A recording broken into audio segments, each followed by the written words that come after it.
Hey everyone, welcome to this explainer. Today, we're diving headfirst into the ultimate guide to professional dog bathing. Look, if you've ever dreaded washing your dog, trust me, you are not alone. But today, we are going to transform what is normally a chaotic, messy chore into a seamless, highly controlled routine. We're breaking down the foundational secrets that professional groomers use to keep the animal perfectly safe and, perhaps just as importantly, keep you dry. Let's get started. Let me ask you something. Are you totally sick and tired of getting completely soaked while your dog just thrashes around during bath time? Yeah, we've all been there. It's that classic image, right? The dog shakes, you get drenched, the dog slips, and suddenly your whole bathroom looks like a disaster zone. But it really doesn't have to be this way. The practical instructions and protocols we're about to explore are going to solve these exact issues. By treating the bath like a structured process rather than a free-for-all, we can completely change the entire dynamic. So let's jump right into Section 1, the foundation of grooming. You simply cannot finish a dog's grooming well if the animal isn't completely clean to start with. The bath isn't just an afterthought, it is the absolute foundation that the whole process is built upon. And to get that fundamental cleanliness, there are two golden rules of the wash. Number 1, lather well to remove all dirt. And number 2, rinse well to remove all soap. Sounds incredibly simple, doesn't it? But thoroughness here is an absolute game changer. If you leave dirt behind, the groom is ruined. If you leave soap behind, you're going to irritate the dog's skin. Mastering these two distinct mechanical actions is what separates a quick, messy rinse from a truly professional foundation.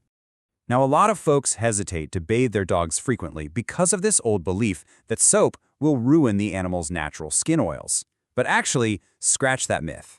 The truth is, the shampoos available today do not strip oil from a dog's coat.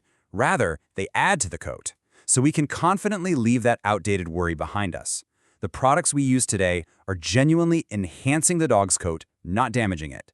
When we combine that really thorough lather and rinse with these modern shampoos, the payoff is fantastic. The ultimate results are pretty straightforward. A good bath literally makes a dog feel better, it makes them look better, and, let's be real, it definitely makes a dog smell better. That's the goal. It's an immediate, tangible improvement to the dog's quality of life, and for sure, to anyone who shares a living room with them. Moving right along, here is Section 2, Prep, brush before bathing. Okay, so we know why the bath matters. But the secret to a great professional-level bath actually begins well before a single drop of water is even turned on. Pre-bathing brushing is absolutely essential. We aren't just brushing for the fun of it. There are 3 very specific practical benefits here. First, it removes dead hair and debris that would otherwise just turn into a massive, soggy mess in your tub.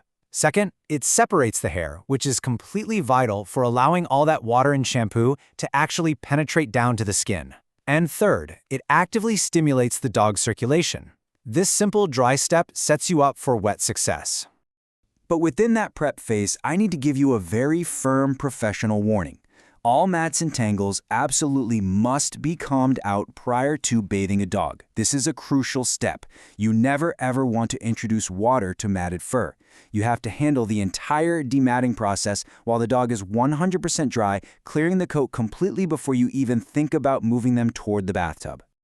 All right, once the dog is properly brushed and detangled, we enter Section 3, Safety and Restraint. Properly securing your dog is literally the ultimate key to this whole operation. It's how you keep the animals safe from injury and how you keep yourself dry. Let's look at a quick restraint safety matchup. On one side, we have a nylon leash and collar, and on the other, metal chains. You should strongly always opt for nylon. Why? Well, if a dog were to ever panic or start violently thrashing around, you need to be able to get them loose instantly. Nylon keeps the dog still, but it gives you that life-saving flexibility to just cut the dog loose in an emergency. Metal chains are frankly dangerous because you just can't easily cut them if things go south. Safety first, always. And hand in hand with how you restrain them is where they're standing. Safety first again here. Be sure to use a rubber mat in the tub to prevent slipping. Just put yourself in their paws for a second. A wet porcelain tub is terrifyingly slick. If they feel unstable, they're going to panic and thrash.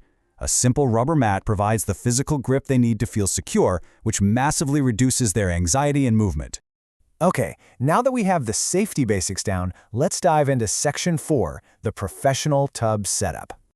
This is the final and, honestly, the most advanced phase of our explainer. This is where we stop treating the bathtub like a human shower and start treating it like a highly organized professional staging round. Now, the setup you use depends totally on the dog you have. If you're incredibly lucky, you might have what we call the cooperative dog setup. For a super calm dog, you really only need one hook in the wall located about the middle of the tub to tie them to. It's a very simple, single hook setup that gets the job done perfectly for an easygoing pet. But let's be real. What if your dog isn't exactly cooperative? That brings us to our magic number, 3. If you have an active dog or a large breed, one hook is just not going to cut it.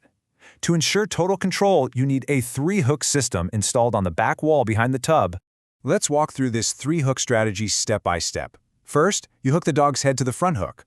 Second, if you need a little extra control, you can utilize the middle hook for the head as well. Finally, step 3, you put a belly band on the dog and hook that to the back hook. Hooking the dog in this highly specific spatial arrangement is practically genius. It makes the dog feel completely secure, and mechanically, it strictly prevents them from turning around or deciding to sit down right in your soapy water. Total control.